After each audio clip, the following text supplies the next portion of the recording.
Mark, I've seen two types of investors. There are more, but in terms of a strategic investors, there are some people say if you can get money that will not create you even a remote potential conflict, get this money and don't go to the strategic investors.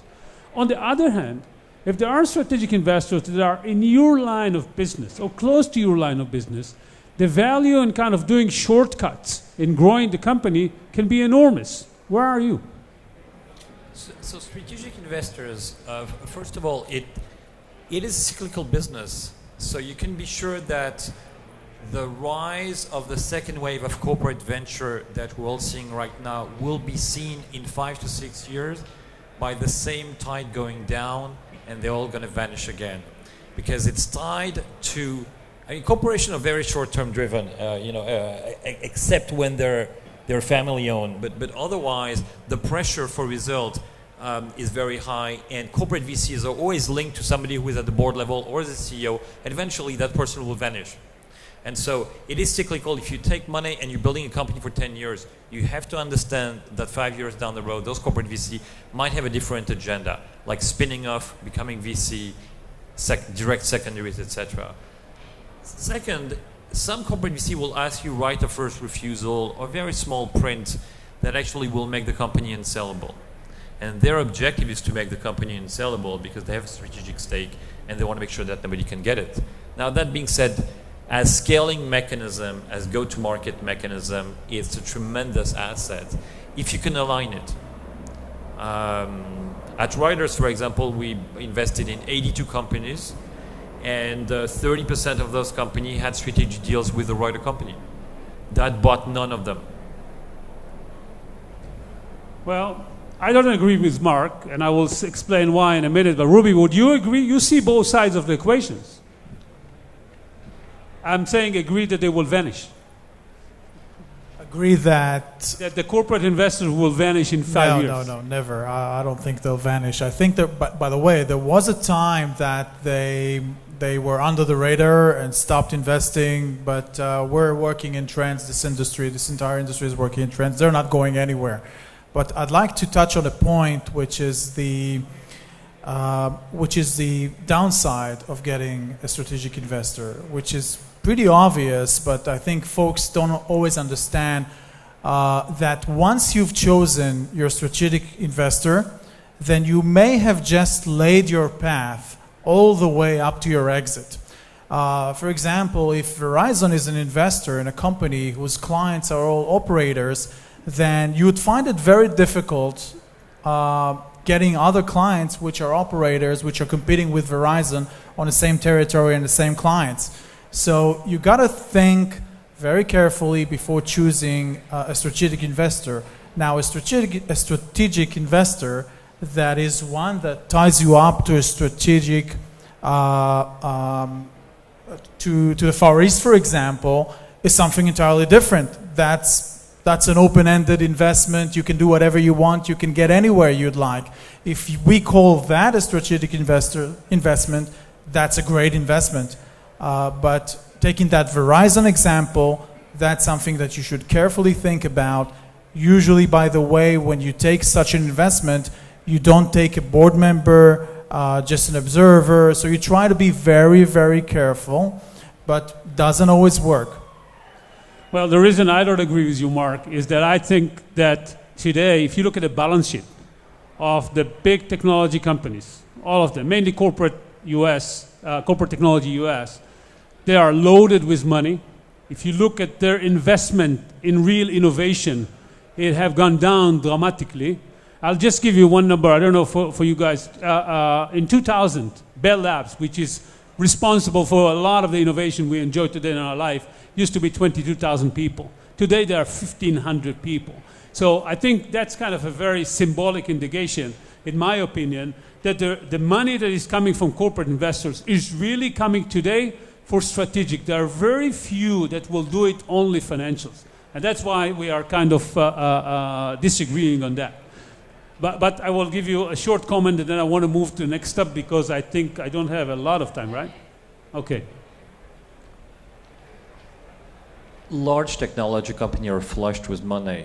Some of them, like Google, know what to do with that money. Others, like Microsoft, don't know what to do with the money and return the money to the investors. The elephant in the room of the corporate venture debate is that the corporate VC delivers no financial value to the corporation. And it's really bad news. If you want to acquire a company, you have an M&A group. If you want to do partnership, you have a biz dev group. Maybe those corporates should be LPs and have, a radar of information in regular independent VC funds. But the long-term strategic case for the corporate venture doesn't exist. And it's bad news because I try to sell that concept to dozens of large European corporations, innovative, technology-driven. And the truth is that it's a lie. There is no business case at the board level long-term. And it's very tricky. Doesn't mean that innovation, is not important. It means that inherently that the corporate VC group is not the stable long-term form. It is inherently unstable. If it works, those groups will run away to become VC because they're going after the 220 model. If it doesn't work, they will be shut down. And it's unstable. Joe, you wanted to comment on that. So I spent a bunch of years of my career at Time Warner, which had, and I was not in the group, but had a corporate venture group. And I agree and both disagree with Marc. So I think that for example, the corporate venture group at Time Warner is not significant to the company's balance sheet at all, right? It just isn't. However, it is significant in terms of keeping the pulse on innovation. And actually being able to source companies, understand what's going on in the market, at the time tweaking our own systems. That was incredibly valuable. And so in a company the size of, say, a Time Warner, it's very specific, a media company, that little number that they invest, maybe, I don't know what it was, $20, $30 million, over a couple of years, I don't actually know the numbers, was so insignificant. And so they weren't looking for venture-type returns. They were looking at determining what the next things were and how they needed to innovate within their own systems. Now, is that good for the companies they invested in? I don't know. But in terms of the company and sustaining the model, I think they'll be around for a while. I think they're very valuable. Okay. So I want to move to the last subject here. Obviously, we can talk a lot, and although you probably wanted to talk about the VCs, but we just touched that. But we can continue thereafter. As I told you before, I want to give, this is the only question that I'm asking that I'm going to give each one of you to give your opinion on one question. Is, would you describe your personal optimal strategy for fundraising to a young company? And I want you to also, when you relate to that, try to say if there is a specific issue on geographies, because the world become very global. Is that an issue today or not? But your advice for entrepreneurs on the optimal strategy to build a company all the way, and we'll start with Katia. Our experience shows that the rule of 100 miles always work in the US especially. So if the VC is based in Silicon Valley, they don't want to invest into a company that is more than 100 miles away, say in Russia or in Brazil.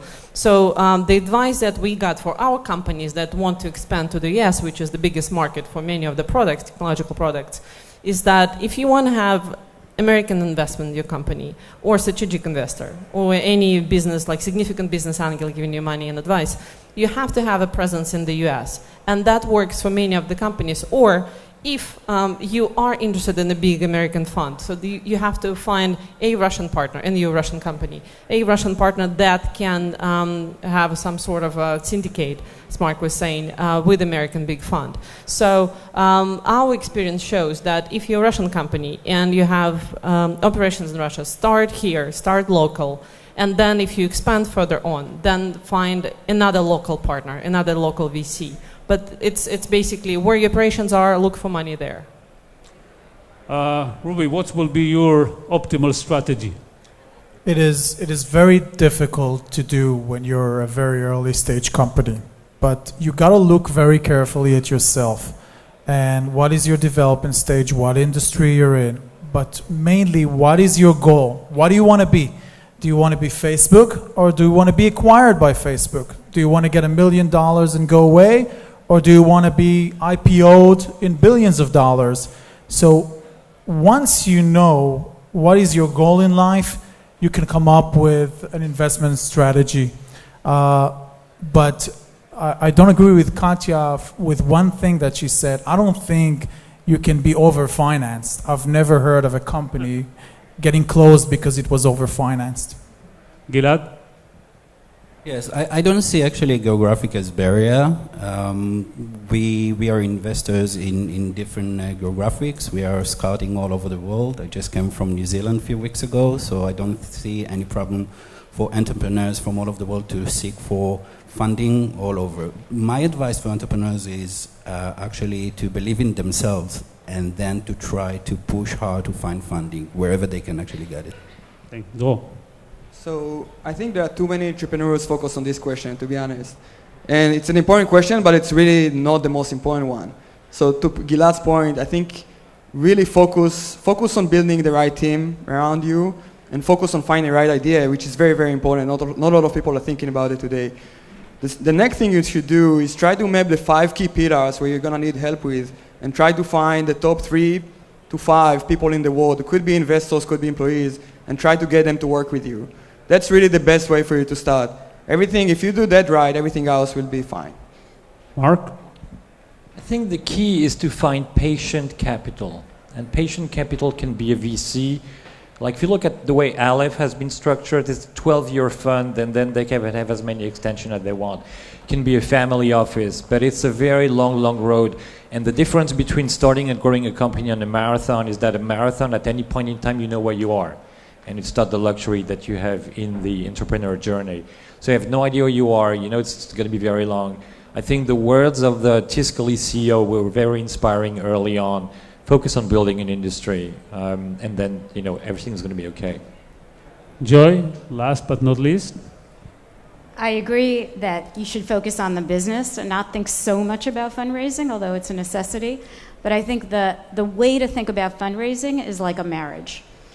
And maybe it's like I'm a woman, I'm saying that, I don't know, but it really is a marriage. You are going to be literally kind of in bed with this person, these people, for what you hope is a long period of time. And times will go well and times will go not so well.